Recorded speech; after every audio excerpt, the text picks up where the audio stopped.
तो आपने देखा किस तरीके से साजिश की गई है। अब आपको आगे बढ़ते हुए बताते हैं अवैध मस्जिद पर इतना बवाल आखिर क्यों हो रहा है।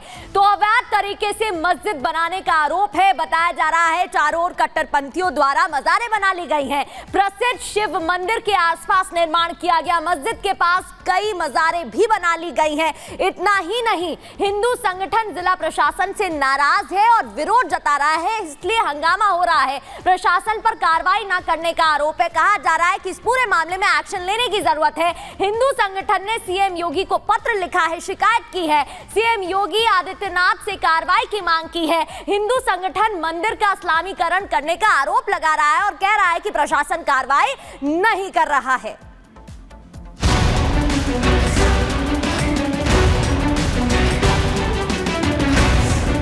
अगर तुम छेड़ोगे तो हम छोड़ेंगे नहीं तुमको। अब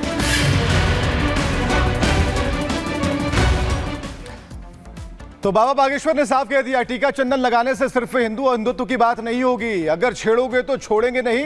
एक तरफ योगी आदित्यनाथ ने एक फॉर्मूला ऐसा दिया कि पूरे देश में घूम रहा है, सब लोग उसकी नकल कर रहे हैं। और इस बार बाबा बागेश्वर ने जो कहा, कड़े शब्दों में कहा। एक रिपोर्ट आपको दिखाते हैं सबसे पहले।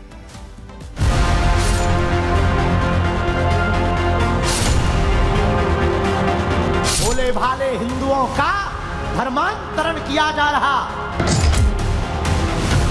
वर्तमान में बुरी दुर्दशा है हिंदुओं की। कुंभकर्ण के बाद कोई सोया है तो हिंदू सोया है। सनातन हिंदुत्व, हिंदुओं की रक्षा और राष्ट्रवाद की हुंकार के साथ बाबा बागेश्वर के पीठाधीश्वर धीरेंद्र शास्त्री हर कहीं नजर आ रहे हैं। यूपी हो या फिर महाराष्ट्र, छत्तीसगढ़ हो या फिर राजस्थान, पंडित धीरेंद्र शास्त्री हिंदुओं में सनातन के प्रति एक अलग जगाते नजर आ रहे हैं। राजस्थान के भीलवाड़ा पहुंचे पंडित धीरेंद्र शास्त्री ने हिंदुत्व की एक बार फिर से तान छेड़ दी। अपने हजारों अनुयायियों से जात पात के बंधन को तोड़कर एकजुट होने की अपील की। भोले भाले हिंदुओं का धर्मांतरण किया जा रहा और हम लोग चुप बैठे हैं, क्योंकि किसी के ऊपर भी हमला होता है तो हम लोग ये सोचते हैं कि ये ब्राह्मण के ऊपर हुआ, ये क्षत्रिय के ऊपर हुआ, ये वैश्य के ऊपर हुआ, ये सेवकों के ऊपर हुआ, अब इसके ऊपर उठना पड़ेगा। मुसलमानों में भी बहुत जातियां हैं, शिया है, सुन्नी है, अंसारी है, लेकिन मुसलमानों के धर्म के ऊपर जब बात उठती है तो वो सिर्फ मुसलमान बन जाते हैं। उसी प्रकार हम लोगों में जातियों को रहने दो, अब घर से बाहर निकलकर हम लोगों को हिंदू होने पर गर्व करना पड़ेगा। बाबा बागेश्वर ने हिंदुओं की दुर्दशा पर सवाल उठाया और उनकी इस हालात का जिम्मेदार हिंदुओं की कुंभकर्णी नींद को बताया। वर्तमान में बुरी दुर्दशा है हिंदुओं की। कुंभकर्ण के बाद कोई सोया है तो हिंदू सोया है। कथा से केवल हिंदू हिंदू कहने से और तिलक लगाने से हिंदू राष्ट्र नहीं बचना है। राजस्थान वीरों की भूमि है, महाराणा प्रताप की भूमि है। अब राजस्थान के लोगों को भी घर से बाहर निकलना पड़ेगा और होने वाली सनातन हिंदू एकता पद यात्रा को हम जहां हैं वहीं से सफल बनाना पड़ेगा। तब इनको पता लगेगा हम भी किसी से कम नहीं। बाबा बागेश्वर ने करोड़ों हिंदुओं से खुद की रक्षा के लिए घर से निकलने का आह्वान किया। बताया कि भारत पर विपदा भारी है, अब करो या मरो की बारी है। मेरे प्रियजनों, ना हमें सनातन का बब्बर शेर बनना है, हमें सनातन का एक सिपाही बनना है। हम चाहते हैं तुम्हारी रामायण को कोई न जलाए, तुम्हारे चंदन पर कोई मजाक न बनाए, तुम्हारी बहन और बेटी किसी जगह पढ़ने जाए तो निर्दयी और अत्याचारी उसको हवस की निगाह से ना देखें, तुम्हारे ऊपर कोई उंगली ना उठाए। उसके लिए तुम्हें भी कुछ करना पड़ेगा, हमारी पर जिम्मेदारी नहीं है।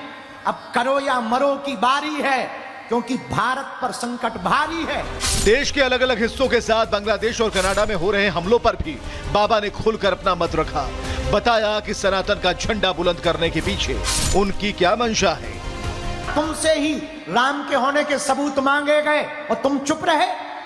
तुम्हारे कृष्ण जहां अवतरण लिए वहां तुम्हारा मंदिर नहीं बनने दे रहे और तुम चुप हो।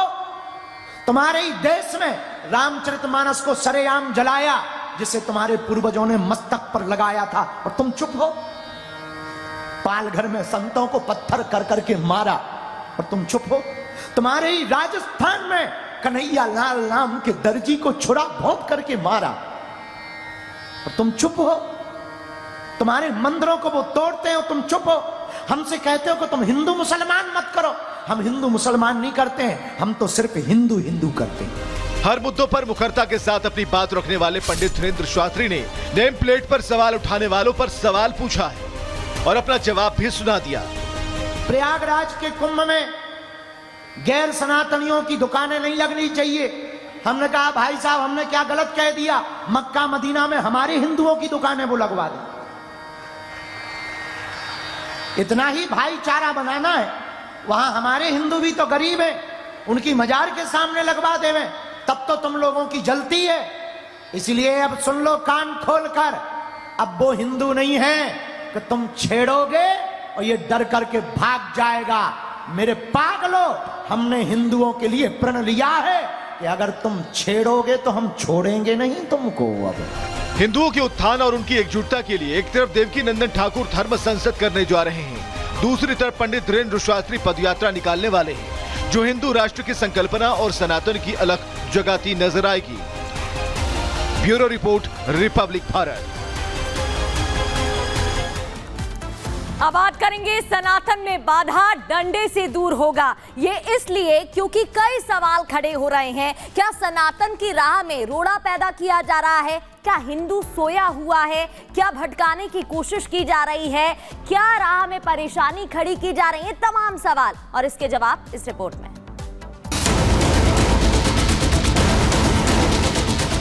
बंटे थे तो कटे थे, एक है नेक है। हिंदू किसी को छेड़ेगा नहीं, लेकिन हिंदुओं को कोई छेड़े तो फिर किसी को छोड़ेंगे भी नहीं। कि महाकुंभ में मेरे अंगने में तुम्हारा क्या काम है? सीएम योगी ने सनातन की हुंकार भरी। बंटोगे तो कटोगे के नारे के साथ एकता में ही सुरक्षा की बात समझाई, जिसके समर्थन में क्या संत क्या नेता हर कोई उतर आया। हर ओर से हिंदुत्व को बढ़ावा देने की मांग उठने लगी। मध्य प्रदेश के सीएम मोहन यादव ने भी न सिर्फ सीएम योगी के नारे का समर्थन किया, बल्कि सनातन की मूल संस्कृति और मूल स्वभाव को समझाया भी।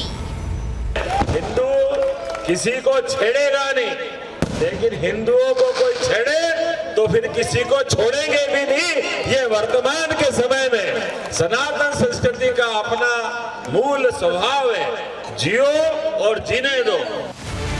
ऐसा नहीं है कि ये कोई पहली बार है जब हिंदू राष्ट्र या फिर सनातनियों को जगाने की मांग उठी हो। पहले भी ऐसी मांग उठती रही है, लेकिन हाल के दिनों में जिस तरह से बांग्लादेश और कनाडा में हिंदुओं पर अत्याचार की खबरें सामने आई, एक बार फिर से सियासत गर्मा गई है, जिसमें सिर्फ नेताओं ने ही नहीं बल्कि साधु संतों की भी एंट्री हुई। सनातनियों को जगाने के लिए कथावाचक देवकी नंदन ठाकुर धर्म संसद का ऐलान करते नजर आए। सनातन यात्रा के माध्यम से सभी सनातनियों को जगाने का प्रयास है और यहाँ अब 7 दिन राम कथा होगी। राम कथा के माध्यम से भी देश में सनातनियों को जगाने का प्रयास किया जाएगा। जैसे आप देख रहे हैं देश का माहौल जो है, देश के हिंदुओं की भावनाओं को ताक पे रखने का प्रयास किया जा रहा है। कथावाचक देवकी नंदन ठाकुर ने धर्म की लड़ाई को न सिर्फ कर्तव्य बताया, बल्कि समय पर रहते संभलने की बात तक कह डाली। अपने अधिकार की लड़ाई के लिए किसी का विरोध नहीं, लेकिन अपने अधिकार की लड़ाई लड़ना हमारी अधिकार है और हमारी जिम्मेदारी। हमें मिटाने का कार्य वो हो रहा है, हमें स्लो पॉइजन दिया जा रहा है, हमारी संस्कृति को मिटाया जा रहा है, हमारे परिवारों में से बेटियों को उठाया जा रहा है, हमारे परिवारों में विकृति पैदा की जा रही है, भारत के विरुद्ध मानसिकता पैदा की जा रही है। ये वो स्लो पॉइजन है जिसे आज हम समझ नहीं रहे, उसे आज नहीं समझा तो कल पछताना पड़ेगा। जूनियर ओवैसी के बयान पर कथावाचक ने पलटवार किया, खुली चुनौती दे डाली। कहा धमकी देना बेईमानी है, सनातनी लिखने वाला नई कहानी है। हमें मत डराओ, हमें मत डराओ। अगर हमें डराने की कोशिश करोगे ना, बोलने लायक नहीं बचोगे। इसलिए हमें मत डराओ, संविधान का पालन करो। कुछ ही दिनों में प्रयागराज में महाकुंभ का आयोजन भी होने वाला है, जिसमें गैर हिंदुओं के प्रवेश पर बागेश्वर धाम के पीठाधीश्वर धीरेंद्र शास्त्री ने सवाल उठाया, जिसका जैन मुनि ने समर्थन भी किया।